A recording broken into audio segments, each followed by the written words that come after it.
asaitum in tawallaitum antuk sidu fil ard wa tuqatti'u arhamakum ulaikal ladzi la'nakumullah. Antuk sidu fil ard ulaikal ladzi la'nakumullah. Pak Rektor, Pak Waret, Wakil Ketua Yayasan dan Wakil Ketua Pembina Yayasan dan semua struktural yang ada di ruangan ini, ada Eksekutif Komite Bocur juga hadir. Ini yang saya minta kepada Pak Rektor untuk kita ada acara halal bihalal hari ini. Alhamdulillah sampai hari ini kita diberikan sehat. Kemudian saya lihat segar-segar habis puasa, ada yang mulai nambah berat badannya. Ini pertanda bahwa kita diberikan rahmat dan maghfirah oleh Allah Subhanahu wa Ta'ala. Ayat tadi saya sampaikan kepada kita semua sebagai pembuka dari sebuah pertemuan penting ini. Fahal asaitum in tawallaitum an tufsidu fil ardh. Ini surat Muhammad ayat 23. Kalau Anda pahami ayat ini, diingatkan oleh Allah Subhanahu wa Ta'ala, hai umatku, fahal asaitum in tawallaitum. Kalau kamu memiliki kemampuan, diberikan kesehatan, diberikan kenyamanan hidup, diberikan kewenangan, diberikan kemampuan, in tawallaitum antuk sidu fil ardh, di muka bumi ini. Waktu qatti'u arhamakum, maka lakukanlah arhamakum, silaturahim. Lakukan silaturahim. Saya sebulan bisa 2-3 kali ke Madura. Salah satunya adalah karena silaturahim. Sejak saya kuliah sampai dengan hari ini 40 tahun, saya tidak pernah absen untuk tidak pulang ke Madura. Minimal setahun 3 kali. Lebaran pada saat bulan Desember, meninggalnya orang tua. Gimana saya? Antuk sidu fil ardh wa tuqatti'u arhamakum. Kalau kalian tidak mau melaksanakan silaturahmi, ulaikal ladzi la'nakumullah. Allah akan melaknat kalian. Keras. Ulaikal ladzi la'nakumullah. Bahkan sama Allah dibutakan. Wa absarahum, terakhir. Kamu akan saya buat tuli, kamu akan saya buat buta.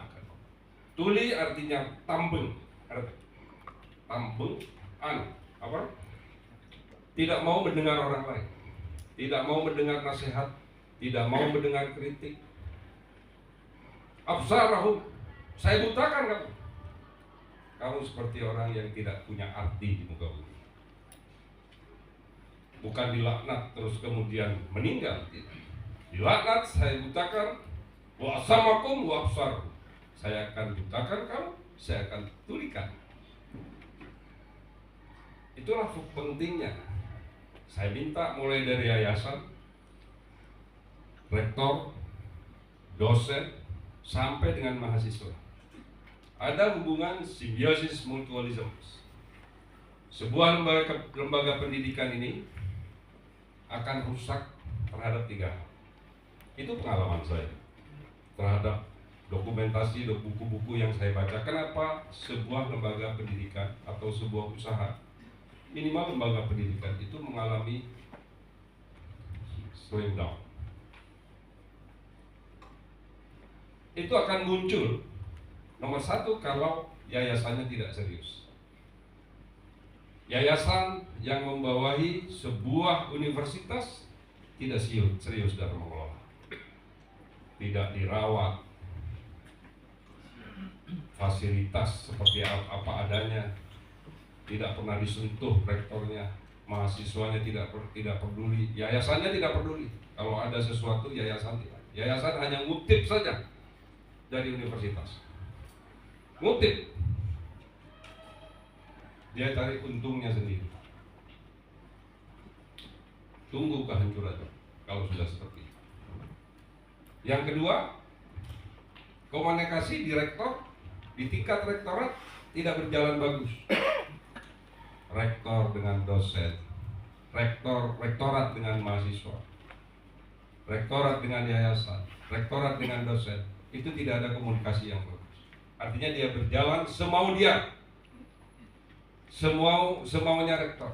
Tidak ada komunikasi di antara para struktur yang ada dan juga kepada yayasan dan juga kepada mahasiswa. Tunggu kehancuran. Yang ketiga, kualitas dosen yang sudah mulai seenak sendiri. Dosen seenak sendiri datangnya, tidak disiplin, mengajarnya tidak punya kualitas, komunikasi dengan mahasiswa tidak ada. Tunggulah kehancuran.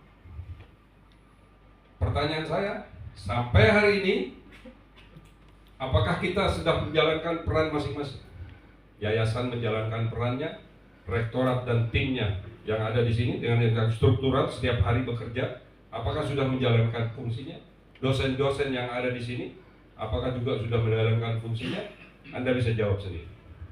Tapi faktanya sampai hari ini Uniba Madura berdiri kokoh. Artinya komunikasi itu terjadi dengan baik. Tapi mempertahankan ini jauh lebih berat. Para dosen, Anda adalah garda utama dalam menjaga kualitas pendidikan yang disajikan untuk melayani mahasiswa Uniba Madura. Anda adalah orang terdepan yang ada di situ. Kalau kalian tidak memperhatikan hal ini, pengaruhnya adalah kepada universitas. Pengaruhnya adalah kepada yayasan. Garda terdepannya adalah dosen. Disiplin dosen menjadi penting. Saya tidak ikut di dalam rekrutmen dosen. Saya serahkan 100% kepada rektor. Itulah kewenangan yang dimiliki oleh rektor. Kemudian yayasan mempertimbangkan mengeluarkan SK. Artinya tidak ada saya terlibat di dalam perekrutan Anda. Tidak. Jadi kalau sudah seperti itu berarti Anda ditunjuk karena profesionalisme Anda sebagai dosen. Bukan sebagai karena ini, karena itu, karena A, karena B, karena nyogok, misalnya karena apa. Enggak. Karena profesionalisme seorang dosen sudah di tangan Anda dan komitmen yayasan 100% tidak akan pernah bergeser. Komitmen rektorat juga harus 100%, tidak boleh bergeser. Komitmen dosen juga harus 100%, tidak boleh bergeser. Wa tuqatti'u haramakum ulaikal ladzi la'anakumullah. Kalau sampai tidak terjadi komunikasi ini, ulaikal ladzi la'anakumullah warhamakum wa absarakum. Saya akan butakan kamu, saya tulikan kamu. Itulah komitmen yayasan kepada Uniba Madura. Saat ini kita masih tegak berdiri, sudah umur berapa tahun? 7 tahun. 7 tahun.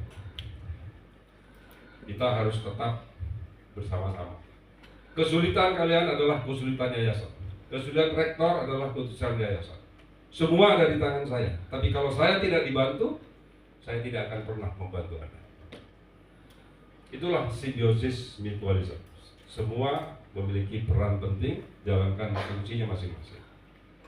Manfaat silaturahim yang kita lakukan saat ini, biar tetap berkomunikasi. Oh, ada Pak Hasanul, oh ada ketua yayasan, oh rektor memperhatikan, oh dosen ada.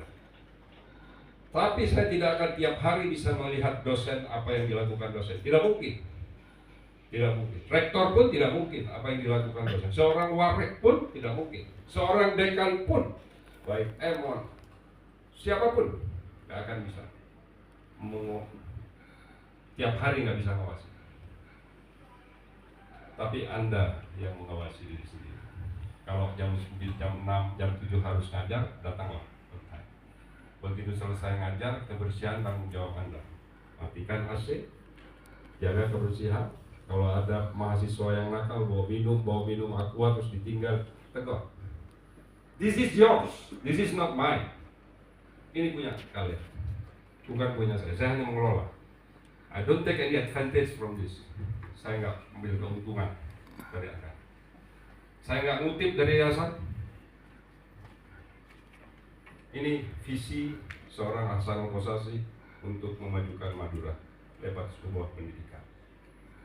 Makanya begitu ini menyangkut visi, ini menyangkut harga diri, dan tidak boleh ada yang bisa menghalangi. Satu orang menghalangi, saya akan kena. Satu saja menghalangi, saya syukur. Karena ini visi.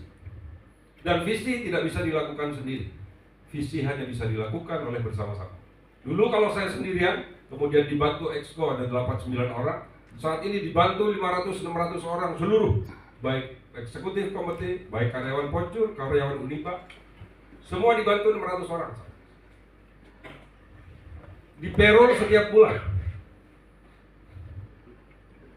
menerima gaji setiap 600 orang, bergaji setiap bulan. Dan itu adalah sebuah visi. Misinya nggak mungkin sendiri, lele kapi. Misi itu hanya saya bisa jalankan kalau kita bersama-sama rapatkan barisan. Ayo, langkah bersama. Ayo. Itu baru bisa jalan. Makanya saya tidak ingin show off sebagai Asarul Proses kemana enggak. Saya munculkan rektor, warek, silakan. Ayo, ayo bangkit semua. Di Madura United pun ayo silakan. Maju semua. Ini untuk Madura, bukan untuk saya. Tapi dilihat sekarang bagaimana perkembangannya, luar biasa. Secara materi mungkin kita hanya mendapat gaji atau status sosial. Tapi penilaian orang luar terhadap Madura pelan-pelan harus kita kikis, pelan-pelan. Dan itu hanya bisa ada di pundak kita bersama. Dari Setin Ratin ini sama Setan Gateng ini, oke. Komit sama saya, duduk bareng, jalan. Saya titipkan Uniba kepada kalian. Saya tidak mungkin setiap hari ada di sini, setiap bulan ada di sini. Tapi saya usahakan sebulan 2 kali atau sekali minimal saya pulang ke Madura. Itu adalah sebuah komitmen.